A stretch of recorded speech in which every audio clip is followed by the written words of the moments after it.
All right, we're going to pick up with Module 2 talking about spinal abnormalities and neural tube defects. Scoliosis is one of the most common spinal abnormalities we deal with, and I'm talking about true scoliosis, not the I wasn't able to get your epidural, so I'm going to blame your back scoliosis. Scoliosis can essentially be found anywhere in the spine. The most common we see are lumbar and thoracic, but any is certainly possible, and it is also possible to have a combination of the different types. Depending on the extent of the scoliosis, it often requires surgery to prevent further deterioration, especially as it begins to affect pulmonary function. You will also see that as the extent of instability is accentuated, that they require surgery to stabilize the spine, and sometimes even to encourage and promote ambulation and sitting. If you have patients with progressive curvature greater than 40 or 50 degrees, that's kind of the threshold where we begin to discuss surgery. And it can range quite widely from uncomplicated adolescents to severely complicated patients. As the patients become more compromised, we particularly start to see cardiac and pulmonary abnormalities. A lot of times we use a balanced approach to the anesthetic for these patients to minimize the blood loss and associated transfusion. That can be done through a variety of means. Most commonly, because these are otherwise healthy patients, we utilize pre-donation and cell saver, but that's not always possible. And some of that is facility dependent. So you'll see a little bit of variability there. SSEPs and MEPs are pretty much the standard of care now for any sort of neurosurgical procedure. When I was in school, we didn't have that option available to us. So if they became concerned about the surgical technique or approach, we would often have to wake the patient up in the middle of a case. You can imagine having to wake up a pediatric patient in the prone position with an endotracheal tube and all these devices in to see if they can move. Obviously less than desirable. Again, just some varied examples for you of different types of scoliosis. You can see the patient on top has curvature of both the thoracic and lumbar spine, whereas the bottom patient's a little bit more of just a lumbar curvature. The problem we run into when we start trying to classify scoliosis is that there's not a great system for it. A lot of this is clinical determination rather than actual etiology. So usually what we're doing as far as classifications go is using those as a decision-making tool to decide whether they need surgery, how soon they need surgery. Is this going to be a one-time procedure or stage procedure, or are we going to utilize a minimally invasive approach to begin with and then transition to a surgical procedure? Um, there's a variety of different terms that are utilized to discuss the curvature, and we'll talk about that in just a second.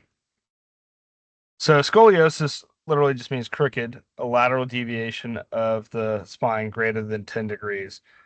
So when you look at a lot of the patients that we say we have hard time getting epidurals in, their curvature is far less than 10 degrees. So that's why it's anesthesia-induced scoliosis.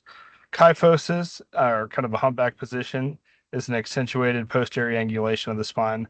Lordosis, where they're kind of bent backward, is an anterior angulation of the spine.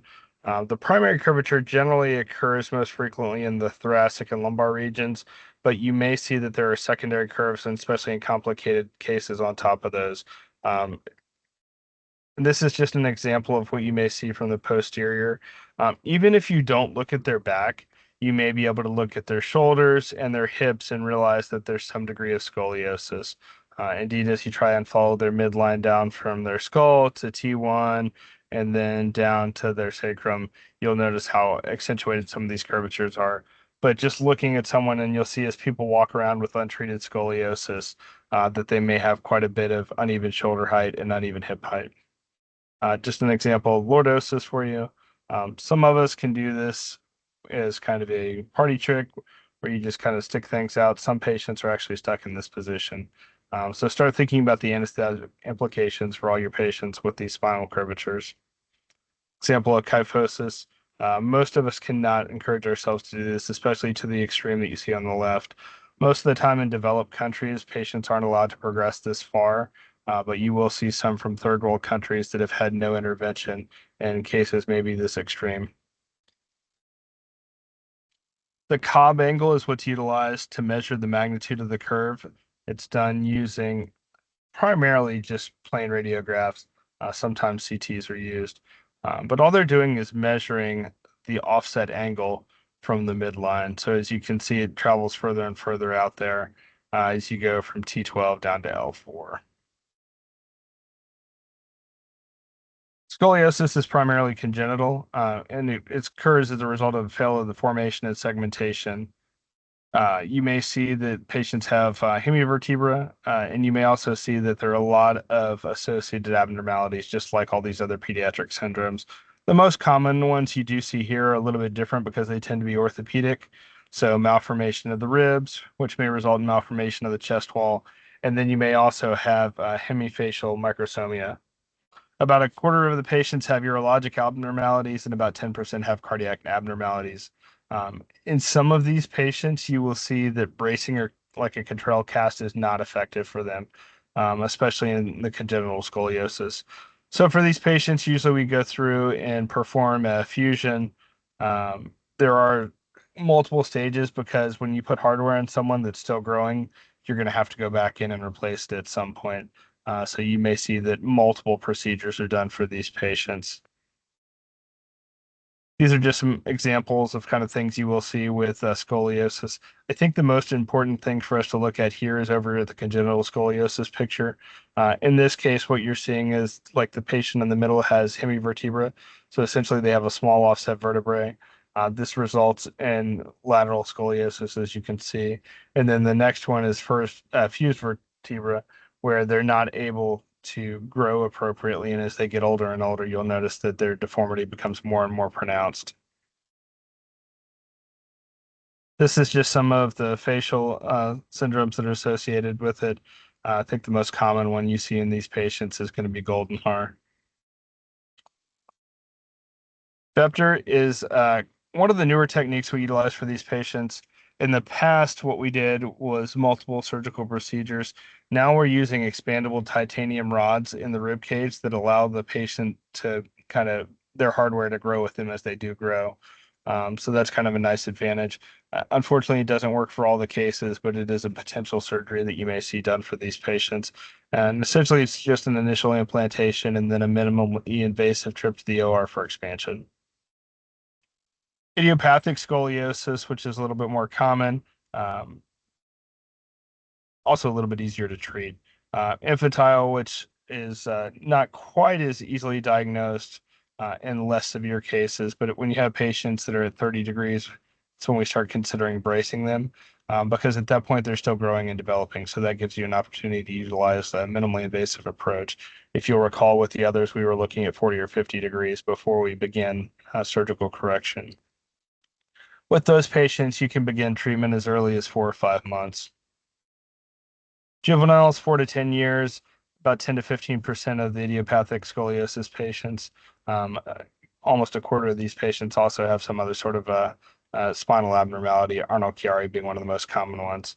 And again, we're going to intervene with these patients at about 30 degrees. At this point, they have probably passed the point where they're amenable to minimally invasive stuff like a Cottrell cast, and they usually have to have surgical intervention done.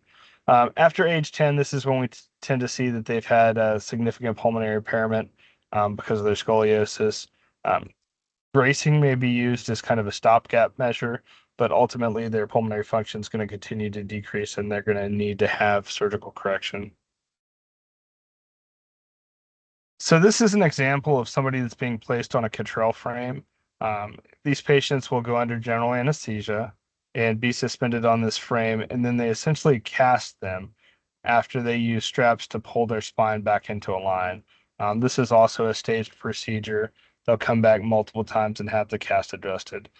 As you can imagine, having a cast placed over your thorax is very difficult. One of the biggest concerns that we encounter is decreased pulmonary function. These patients may already have some extent of pulmonary insult, and now you have a rigid brace going around their chest and abdomen. So one of the big things we monitor for these patients is their peak airway pressures, and you may not be able to extubate with their peak airway pressures as they become elevated. Other things we can do to kind of aid that, and the big reason for this picture, if you look, the chest and abdomen are exposed. There's still lateral bracing, but it allows for a little bit more chest excursion for the patients to help with their pulmonary insult. Neuromuscular scoliosis is kind of a developmental syndrome. What you'll see is these patients have deteriorating muscle function in addition to the mechanical distortion. oftentimes associated with things like cerebral palsy, Duchenne's muscular dystrophy, myodysplasia, and then traumatic paralysis. So if you think about, a lot of times these patients wind up wheelchair bound or bed bound. These are not commonly patients out walking around. So that's the neuromuscular scoliosis. So this develops over time. So how does scoliosis affect anesthesia? The biggest thing we worry about is pulmonary function. You can see that there's mechanical restriction on the lung. Over time, patients will develop hypoxemia, hypercapnia. They do have potential for recurrent infections because they're not able to effectively clear their secretions, especially in their bases, and also pulmonary hypertension. As I've alluded to several times, you may see the placement of spinal or epidural catheters can be very difficult. Ultrasound is your friend here. So make sure that you're utilizing that if you take a look at your patient. Oftentimes we get set in this mind that we're going to go in and do what we're going to do. And if we don't have the ultrasound with us, we're not going to go out and get it. And instead we struggle. If you walk in and look at somebody's back before you stop and set stuff up, just go out and get the ultrasound so you can come back in. Other things to think about for these patients, as I said, commonly MEPs and SSPs are done, so that can affect your anesthetic plan. Just going to talk about monitoring for just a second, because it's fairly common in places that do a lot of neurosurgical procedures. But if your neurosurgeon or ortho spine surgeon's a little bit older, he may not do quite as much. So SSCPs basically monitor a peripheral nerve all the way through the dorsal column of the spinal cord to the somatosensory cortex. So what this is looking for is that there's some sort of sensory nerve that's been impaired as they're doing correction. And what that allows them to do is then go through and undo whatever they just did, for the most part. If you've done something semi-permanent like driving a screw through a nerve, it's not really something you can fix quickly. But if it's just compression, you can fix the compression before there's an ischemic injury. MEPs or motor evoked potentials, again, monitor, but this time instead of monitoring the nerve, we're monitoring the muscle all the way up through to the motor cortex. As a result of this, you have to stimulate that muscle. So when you're thinking about monitoring that patient, you may lose some of your features like a non-invasive blood pressure because the arm is continuously being stimulated, or your pulse ox may not be accurate because the fingers or the arm is moving constantly. Oftentimes, these patients will wind up having an arterial line placed for continuous monitoring. EMGs are used to directly monitor the nerve root. Usually we do this during the pedicle screw placement. As I was saying, that's kind of the tenuous time. Everything else can really be undone, but like when you're putting screws into pedicles, there's not an opportunity to undo the damage to the nerves. So we tend to use EMG for that. I was talking a little bit about the wake up test earlier. Wake up tests are tenuous at best. And just because you wake someone up doesn't mean you're going to have a great conversation and interact with them. The hope is that you lighten the sedation enough that they are able to move, which kind of gives you a little bit of clue that you didn't cause any sort of permanent damage. The patient's really got to be cooperative, especially when the situation where we're talking about pediatric patients, they may not be real cooperative, especially with everything else that's going on. And then evoked potential, some of the issues we run into is a lot of our anesthetic can be damaging to it. So some of these patients already have existing neural injury, which is good to know, but it may also affect your ability to monitor. Things like volatile agents can make it difficult. On the other hand, sometimes things like ketamine enhance signals. So you may be promoting a waveform that's actually masking an injury that's occurring. Other things that are problematic: hypercarbia, hypoxia, hypotension, hypothermia, and muscle relaxants. Muscle relaxants are almost always excluded if you're utilizing motors, especially. But you'll see most of these procedures are done as a TIVA, so we exclude volatile agents. And then you're just limited to hypotension, which a lot of the TIVA infusions cause. So most of the time, you're going to go ahead and start off with the phenylephrine drip as well. This is just an example of what's going on inside the chest when you have scoliosis and reduced lung compliance. So as you can see, the ribs are being shifted around on the chest. You may even have deviation of the spinous processes and the lamina.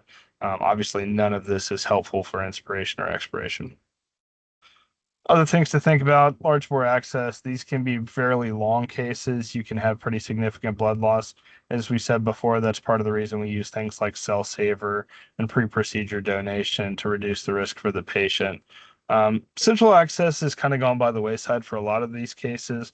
If you do have two functional peripheral IVs, you're good. Be cautious where those lines are placed and know how your arms are going to be positioned. Pre-op's really good at putting IVs into the antecubital fossa, and then we put somebody in Superman position, and now you have no access. Arterial lines are pretty standard, as is everything kind of along the basic stuff. Other things to think about, if you're doing stimulation, make sure you have some sort of dental protection for the patient. Remember, your patient's going to be prone for a long period of time, so fluid management is essential. And then pumps is on here multiple times, but let's kind of talk about that for a second. So I said a lot of times these cases are done as a TIVA. So generally, it's kind of the go-to for a TIVA. You're going to have an opioid infusion. You're going to have a sedative infusion. I think the two most common we're seeing right now are propofol and remifentanil. As a result of the hypotension associated with that, oftentimes you'll have somebody on a phenylephrine drip. And then because they are prone and we want to be cautious with our fluid administration, we usually put our maintenance fluid on a pump as well. So that's already four pumps there, and that's without having to do anything special. So everybody gets a pump. This is just some images kind of showing you what it looks like in the patient's back. The left side's rods, so you can see all those screws that are going into the pedicles. And then this is just an X-ray image of the same thing. The other thing you'll see is that sometimes they have to go through and bend rods because of the patient, and then over time they'll go in and put in new rods as they're slowly corrected. So this is an example of what they utilize at Cooks. This is certainly not the only approach to anesthesia, and you'll see that there are some very regional specific things. Um, Most common one I tend to see utilized is just a fairly straightforward approach. Methadone or a PO opioid that lasts a little bit longer, so intermediate or extended release is pretty beneficial. If you have IV methadone available, that may be the go-to because we don't have IV oxycodone.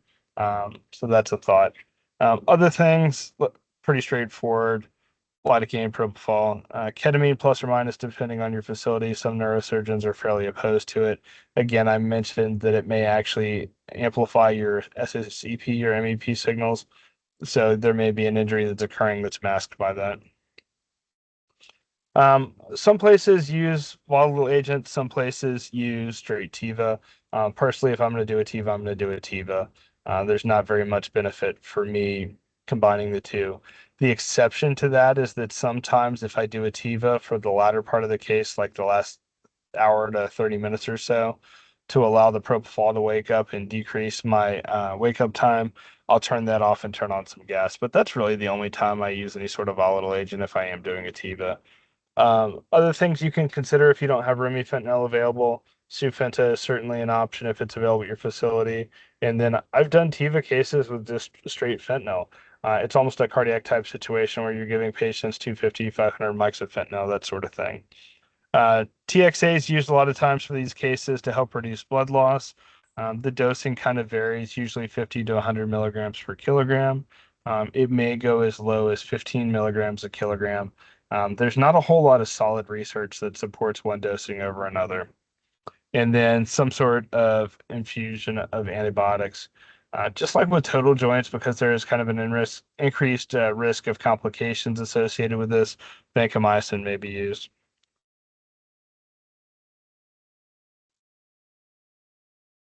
Maintenance, you can use gas, you can use Remy, you can use Tiva. Um, One thing that gets done kind of from an opioid conservation standpoint is either performance of ESP or QL blocks or placement of a lidocaine infusion. So now we're up to pump number 5. Um, and a lot of that kind of varies from place to place. Some of the monitoring folks don't like lidocaine, some don't care. Um, and that's obviously patient weight specific as far as how much you utilize. I generally utilize ketamine in my infusions as long as the surgeon's not opposed to it.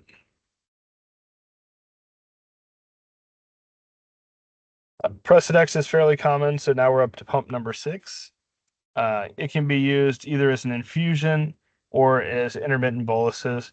My experience with infusions has been that oftentimes you get patients to a nice steady state, but it tends to prolong their wake up because you're giving doses a little bit higher than what I would utilize for intermittent boluses. But there's certainly nothing wrong with that. Other things to consider is we try to reduce opioids use of things like acetaminophen. Um, Valium in this case is not being given as a sedative, like a benzo, it's being given to help with muscle relaxation. You can also utilize things like Robaxin in that role.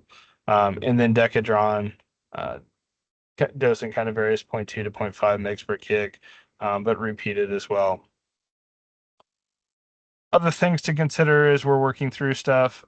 We generally avoid nitrous in these patients because of the risk of pulmonary insult that does exist.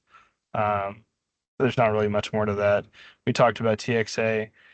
If you have somebody that's got neuromuscular scoliosis, consider a little bit higher infusions. They tend to have a little bit of laxity in their muscle tone because of their disease process. And then, as I've said all along, you may need other medications to kind of help out with blood pressure control. So here's a nice picture of somebody positioned. You can see everything's very well padded. All the monitoring devices are in place. I'm sure the surgeon's not going to be happy with where they put their collector for all their leads because he's going to be bumping that. So that's something for you to think about. And just a couple different images of scoliosis before and after correction. So left side is before, right side is correction. So we're going to transition from that to some neural tube defects.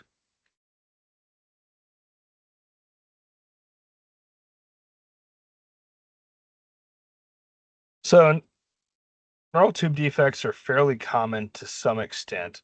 They're just not generally severe as we kind of talk about things. So what you'll see is that the incidence kind of varies between 5 and 17 per 10,000 births. And what are neural tube defects? It's really a group of birth defects that there's some sort of failure of the neural tube to properly develop during the embryonic stage. Lots of things can come into play here: genetics, environmental factors, existing chromosomal abnormalities. Specific environmental concerns we'll see: folate deficiency, medications moms on, particularly anti-epileptics, retinins, and maternal diabetes. So we try and screen mom early on for things like folate deficiency, maternal diabetes, and address those quickly. Some things are a little bit harder to control, like mom having seizures. So we're going to start off talking about spinal bifida, and it's really just an abnormal incomplete formation of the midline structures over the back. There's a lot of different things that can be involved. Historically, when we think of spinal bifida, we think of an open wound on the back, but that's not necessarily true. There's a lot of different types of spinal bifida, and we'll look at some of those in just a minute. They can include skin, bone, and neural abnormalities. Oftentimes, we see that this is also associated with brain abnormalities. Sometimes this is detected at birth. Sometimes it's not detected until later on in life. The two most common times we discuss spinal bifida occulta and spinal bifida aperta or cystica. So spinal bifida occulta, the overlying skin appears normal and intact, with the exception that there may be a little bit of a hairy patch. And there's some hairy people out there. Usually little people aren't hairy though. And when they are hairy, they usually don't have hair in a big clump over their lumbar sacral region. You will see that a lot of times they have a sacral dimple there as well. Sometimes you can have a lipoma. You may be actually able to palpate that. And one of the cautions with these patients is that sometimes the spinal cord ends a little bit lower than usual. So spinal bifida aperta is the most common type, 1 in 1,000 live births. This is one where you're really going to have an obvious lesion on the back. So this is kind of what we think of as traditional spina bifida. It may be covered, so it's a meningeocele, or it may be uncovered, where you have a myelomeningeocele. If you have a meningeocele, you've got CSF there without any sort of spinal tissue. If you have a myelomeningeocele, where it's uncovered, it's got CSF and spinal nerves. It can be diagnosed by ultrasound antenatally, or you can find it at birth. These are just some examples of symptoms of spinal bifida. A lot of these I just talked about, but here's a nice little kind of summary if you want to think about things for these patients. These are just graphics that kind of show you the different types. So spinal bifida occulta up there with a little bit of a hairy tuft. Meningeocele, you've got a collection of spinal fluid there, but there's no nerve roots in it. Myelomeningeocele, you have spinal fluid as well as nerve roots in it. And then myelomeningeocele, you've got fatty tissue there. So no nerve involvement, no CSF, just fatty tissue. This is what I'm talking about as far as the hairy tuft. You can see there's no hair anywhere else on this child's back, and then they've got hair that's growing out over top of their spinal bifida location. Um, the skin itself appears intact. You just have kind of this dermal sinus here that indicates uh, the hair growth. If you look lower down on the posterior, you can actually kind of see that sacral dimple. As I said, be cautious because you may not know exactly where the spinal cord is ending in these patients. Just another example of kind of that little hairy patch over top of the lumbar sacral region. Um, this one has a little bit of a lipoma in it. But as I said, you can have it without a lipoma. You can have it with or without nerve roots. You can also have it with or without CSF. Spinal bifida aperta usually has coexisting hydrocephalus, about 80% of the population. Also will commonly have a type 2 Arnold-Chiari malformation. And the myelomeningeal sac contains nerve roots that don't function down below the level of the lesion. So there's no sort of use as it continues down below wherever your myelomeningeal sac is. And this is just an example of that. You can see that the sac is exposed. Again, just a different graphic for you. Things to think about for these patients, they're at increased risk for infection. There are also certain things we worry about, high index of like latex allergies, some of the stuff like that.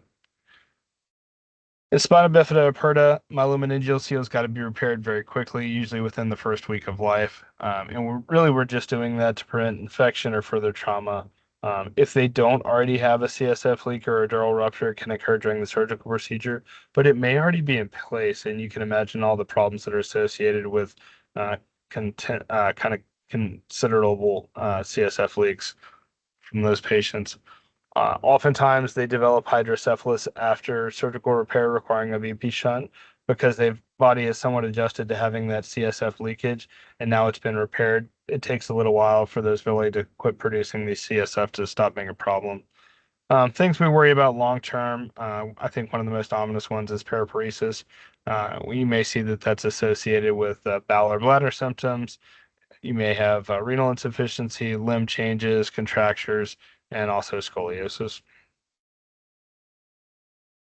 Just a graphic for you, kind of showing the different things that you can have there. You can have an opening in the bone, you can have a dural sac, or you can actually have nerve roots into that. Things to consider from an anesthetic standpoint, know what their baseline is. Make sure you've got a very good preoperative motor and sensory evaluation of these patients. These cases are oftentimes done with SOCPs and MEPs as well, but just know what you're starting off with. You may see that sometimes these patients are difficult to position depending on the size of that sac. So you may need to utilize foam donuts not only on their head, but also around the sac. Our goal with this is to try and preserve or improve function and prevent further injury. We talked about concerns over increased ICP because of that overproduction of CSF. You also obviously have to worry about fluid status in these patients if they're going to be prone for a surgical repair for a long period of time. If the kidneys are affected, we generally try to avoid NSAIDs. There's no reason you have to avoid succinylcholine for these patients. It's not something you're worried about muscle wasting in the early stages. Now, obviously, if you have somebody with paraparesis, you may consider avoiding succinylcholine. Just like we talked about with scoliosis, there's definitely a potential for considerable blood loss. So consider things like pre-donation, cell saver. And because so much of the patient's exposed, we want to make sure that we do have warming measures in place. This is an example of kind of how to position this patient. As you can see the donut under their posterior because they do have that sac down there. So if you try to lay them on that, one, it's painful. Two, it can increase the risk of infection. There may be bulky dressings there. And three, it can almost be like a teeter-totter where they're going from one side to the other. During the procedure, they're going to be positioned prone on chest and abdominal rolls. Most of the time now, we're positioning the head in kind of a neutral position on a prone pillow. In the past, we would turn the head and it was a little bit shorter of a procedure, but we've recognized that there are some pretty significant risks associated with just rotating the head. Just like any other prone case, be very cautious about um, how your IVs are positioned, how you're positioned, and whatnot. You can also experience neural tube defects in the skull. So this is encephalocele. All that is just a herniation of that neural tissue and the meninges out of the skull through some sort of skin and bone defect. You can see this all over the skull. It can be on the occiput, it can be on the front. Obviously, this one's kind of on the occiput. We'll look at a couple of those. Generally, if it's an anterior encephalocele, you'll see that it's involving the brain, but it may also be involving the eye, and depending on the location, you may see the pituitary glands involved. Posterior is generally cerebellar tissue or cerebral tissue. You may have one that occurs intranasally, which may go on undetected for a significant period of time because there's not really clear symptoms for a lot of this. Unfortunately, a lot of these encephaloceles are associated with a pretty high mortality, and most of the patients with them, even after correction, have severe neurodevelopmental delays and hydrocephalus. You will oftentimes see that they have complications associated with the hydrocephalus on top of the encephalocele. The only repair that can be done is surgical treatment, and you can go through and put a shunt in or a drain temporarily, but ultimately they need surgical repair. This is an example of that nasal encephalocele. Just because there's not anything physically on the outside of the patient you can see. You may notice some nasal flaring, stuffy nose, secretions, those sorts of things, but it's very hard to detect. This is an example of a frontal encephalocele. Kind of a frontal ethmoid mass. You really just feel bad for some of these kids when you come across these things. And then this is post-surgical correction. The nice thing is, looks like the kids probably had vision spared. They've put nasal stents in there because, as you can imagine, a lot of that nasal tissue now lacks support. Not only that, but it's been crushed for so long. So things to think about from an anesthetic consideration. As I mentioned, know what your pre-op motor and sensory status is, how the patient's going to positioned, how your ET tube is secured, and whatever the standard practice is. With some of these more complicated cases, especially if you have a frontal encephalocele, they may suture the tube in place because they're going to be working on the face and the tape's not going to stick. They're going to be prepping around it.